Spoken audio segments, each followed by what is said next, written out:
I mean, obviously you're constantly learning where you might take your lineup, what sort of things you want to do with your lineup, where you might take the event, what works and what doesn't work. We're constantly learning what people really want in numbers. Do you know what I mean? And that's not just like obviously to sell more tickets, but it's also to make sure that we're trying to shape it so that we're giving people pretty much what they want. I mean, the ones that we select from the region's emerging talent, the strong talent from the region are the ones that have like gained the most traction over last year. They may be working already, that have signed deals, and they need that extra element of support, and we want to help push that step further.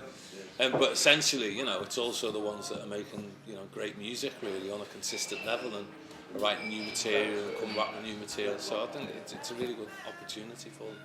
And I think last year was very dancey, with Deadmau5 and Dizzy headlining. So the whole feel of the festival was very dancey. I think what we've done this year is that, how that reflected in terms of audience was it was very young across the board. Whereas this year, what we wanted to do was introduce some things that were very popular, but at the same time appeal to a broader age range, if you like.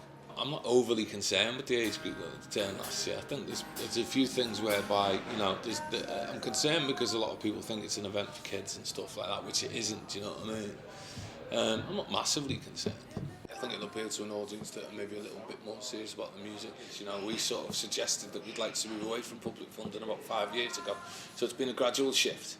So as the public funding dropped away and we've been working harder on other revenue streams, obviously we actually have been making the festival bigger, bolder lineups, you know what I mean, larger acts if you like, at the same time tweaking the ticket price up a little bit to sort of so obviously we can't put the ticket price up unless the lineup of the festival's stronger. So it's been a very careful balance on that, but one that was over a 5-year strategy rather than losing the money overnight and going, what we're going to do now.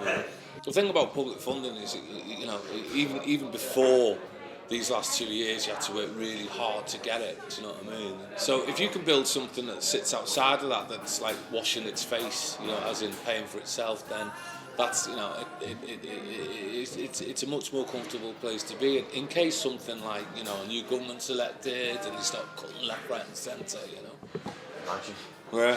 So obviously, if we hadn't done it, then we probably wouldn't be here.